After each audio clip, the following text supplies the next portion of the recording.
अब हमने एक जिम इंस्ट्रक्टर का केस किया। वो लेडी आके हमसे कहती है कि I am in love with a boy, he is actually gym instructor. और जो जिम इंस्ट्रक्टर है वो पहले तो मेरे से बड़ा अच्छा बिहेव करता था और she was 35 year old, she was already married, उसके एक बच्चा भी था, living with her husband only. ठीक है, so used to go to a gym, वहां पे उसके साथ थोड़ा सा अलायंस हो गया जिम इंस्ट्रक्टर के साथ, इसने उससे बातें करनी शुरू कर दी। राइट, अब ये जो जिम इंस्ट्रक्टर था इसी कुछ कर कुरा के उसने इस लेडी को अपने इमोशनल सपोर्ट में ले लिया। अब उसके बाद क्या हुआ कि धीरे धीरे करके जब वो पूरी इमोशनल हो गई तो कहता है जी आपसे ना बात करते करते मैं मोबाइल फोन गिर गया, वो टूट गया, मैं आपसे बात कैसे करूंगा, मेरे पास तो पैसे भी नहीं है मोबाइल फोन नया खरीदने के। ठीक है, तो लड़की कहती है कोई बात नहीं, मैं आपको मोबाइल फोन दिला देती हूँ। अगले दिन उसने जाके उसको 35,000 रुपीज का एक मोबाइल फोन दिला दिया, मतलब खुद लेकर चलेगी खरीद के। तो कहते हैं 35,000 रुपीज का मोबाइल फोन थोड़ी यूज करूंगा, आप देखो मेरी इमेज कितनी स्ट्रांग है, मैं जिम में जाता हूँ, कितने हाई प्रोफाइल लोग आते हैं, अगर मैं 35,000 रुपीज का मोबाइल यूज करूंगा तो मैं पर्सनल ट्रेनिंग कौन लेने आएगा मेरे से। ठीक है, तो वो उसको कहते हैं कि मैं आपके साथ चलता हूँ, मैं अपनी चॉइस का मोबाइल फोन ले लूंगा। मार्केट गया, 1,35,000 रुपए का मोबाइल खरीद के लाया। लेडी खुद 50,000 का यूज कर रही है मोबाइल फोन, उसको 1,35,000 रुपए का मोबाइल फोन दिला दिया।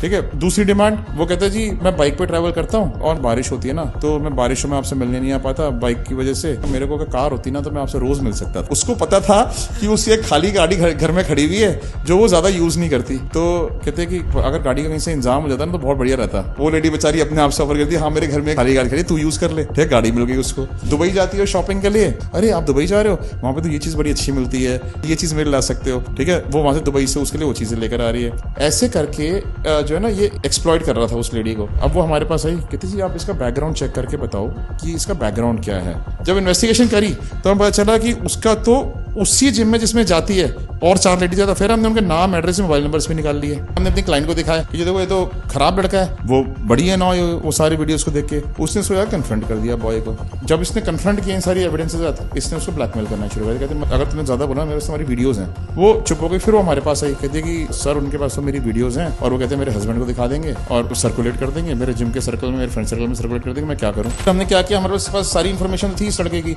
हमने वहाँ की जो लोकल पुलिस है उनको अपने कॉन्फिडेंस में लिया, उस पर्सन को उसके घर से जाके उठा लिया पुलिस के साथ मिलके। अब वो हमारे साथ रास्ते में आ रहा है, कहता है कि सर आपने मुझे क्यों नहीं उठाया। हमने कहा कि थाने में चल के सब पता चल जाए क्यों लिया तेरे को। मुझे पता है कि वो जो लड़की है ना उसी ने मेरी कंप्लेंट डाली कि सर वो लेडी ना बड़ी करप्ट लेडी है, वो मेरे को ब्लैकमेल करती है। वो लेडी वो थाने लेकर आ गया, उसको रूम में बिठाया। तो रूम में बिठाया, वहाँ पे आके सारे वही अपना इनोसेंट कार्ड प्ले करने लगा। अच्छा, जब मैं इतने ना उसका मोबाइल स्क्रॉल कर रहा था, मोबाइल स्क्रॉल करते हुए एक फोल्डर मिला मुझे, वो ना लॉक था। अब मैंने कहा कि ये लॉक फोल्डर क्या है। तो कहता है कि सर नहीं ये नहीं खोल सकता मैं, सर इसमें ना मेरी और मेरी पास गर्लफ्रेंड की ना पिक्चर्स है, मैं किसी लड़की की ना इज्जत खराब नहीं कर सकता। पुलिस ने अपने तरीके से उसको बोला चल खोल इसको फोल्डर को। अब जब उसने फोल्डर खोला तो हम सबकी तो आंखें खुली ही रह गई।